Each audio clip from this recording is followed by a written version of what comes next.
السلام علیکم ورحمۃ اللہ وبرکاتہ۔ الحمد للہ وکفیٰ والصلاة والسلام علی سیدنا و نبینا و مولانا محمد المصطفیٰ، اما بعد۔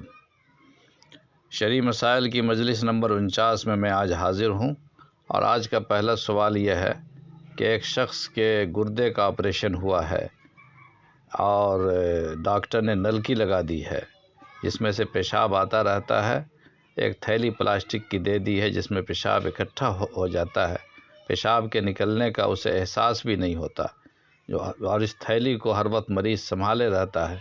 کیا ایسا شخص وضو کر کے ایسی حالت میں نماز پڑھ سکتا ہے، یا تلاوت قرآن کر سکتا ہے، یا دیگر اذکار و اوراد انجام دے سکتا ہے جبکہ پیشاب کی تھیلی سامنے لٹکی ہوئی ہے؟ کیا کرے؟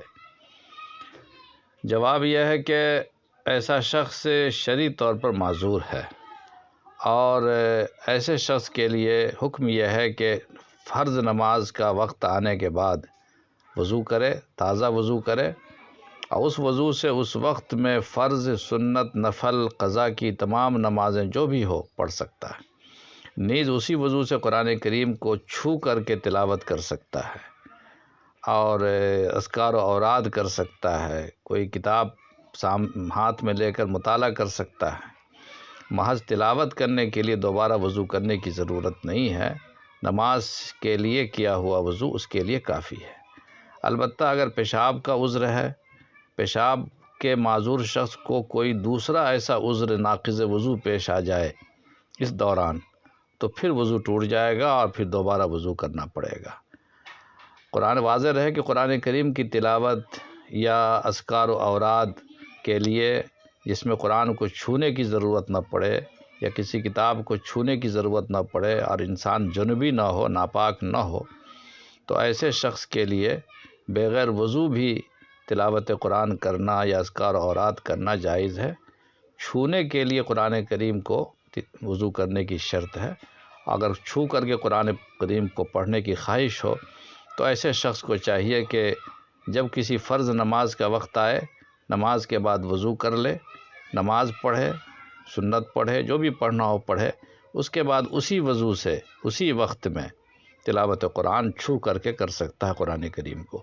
لیکن اگر چھونے کی نوبت نہ آوے، بغیر چھوئے ہوئے تلاوت زبانی کرنی ہو یا اذکار و اوراد کرنا ہو، تو اسی حالت میں بغیر تکلف، بغیر جھجک کے وہ قرآن کریم کی تلاوت بھی کر سکتا ہے، اذکار و اوراد بھی کر سکتا ہے، اور اس پر اس کو سارے ثواب میسر ہوں گے، اور اللہ کے ہاں کوئی اس کی پکڑ نہیں ہوگی، اس لیے کہ وہ معذور ہے اور اللہ نے معذورین کو یہ اجازت دی ہے۔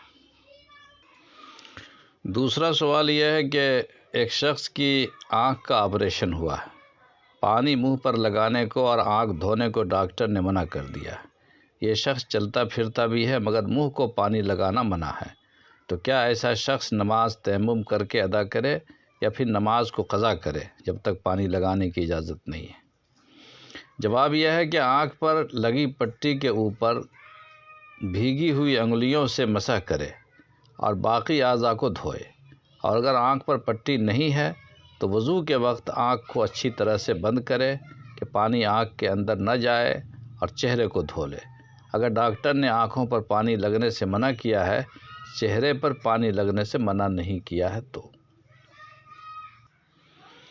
ایک صاحب نے پوچھا ہے کہ میں اس قدر کمزور ہوں اور سانس کا مریض ہوں کہ مجھ میں اتنی طاقت نہیں ہے کہ بذات خود غسل کر سکوں۔ 72 سال کی عمر ہے، اس وجہ سے ہاتھ پیر سب جواب دے رہے ہیں۔ اب کس طرح غسل کروں، کس طرح وضو کروں؟ کیونکہ جب دوسرا اٹھاتا ہے تب میں اٹھ پاتا ہوں، پھر نماز کس طرح ادا کی جائے؟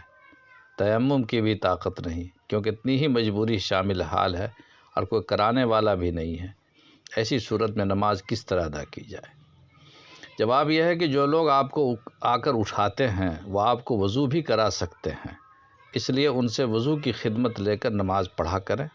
اگر ٹھنڈا پانی استعمال کرنے پر قدرت نہیں ہے تو پانی گرم کرا لیں، اور گرم پانی کا بھی نظم نہیں ہے تو انہی لوگوں کے ذریعے تیمم کرا لیں۔ دیوار پر بھی تیمم جائز ہو جاتا ہے۔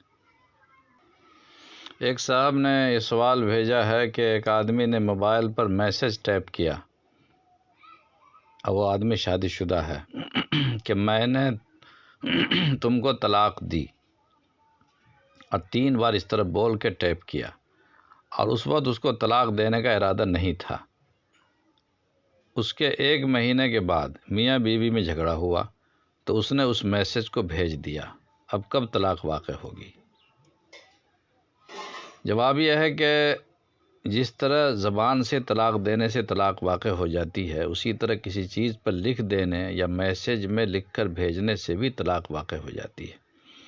مذکورہ والا سوال میں اس آدمی نے تو منہ سے بول کر ٹیپ کیا ہے، چاہے طلاق کا ارادہ ہو یا نہ ہو، جس وقت اس نے ٹیپ کر کے منہ سے تلفظ کیا، بولا تھا تو یا میسج لکھا تھا، ٹیپ کیا تھا، اسی وقت اس کی بیوی پر طلاق واقع ہو گئی اور وہ حرام ہو گئی۔ وہ میسج خواہ بعد میں بھیجا جائے، 1 دن کے بعد بھیجا جائے، 1 مہینہ کے بعد بھیجا جائے، 1 سال کے بعد بھیجا جائے، بھیجنے سے اس کا کوئی تعلق نہیں ہے، اس کے بولتے ہی وہ عورت اس کے لیے حرام ہو گئی۔ اسی کے ساتھ آج کی مجلس تمام ہوتی ہے، واللہ عالم بالصواب۔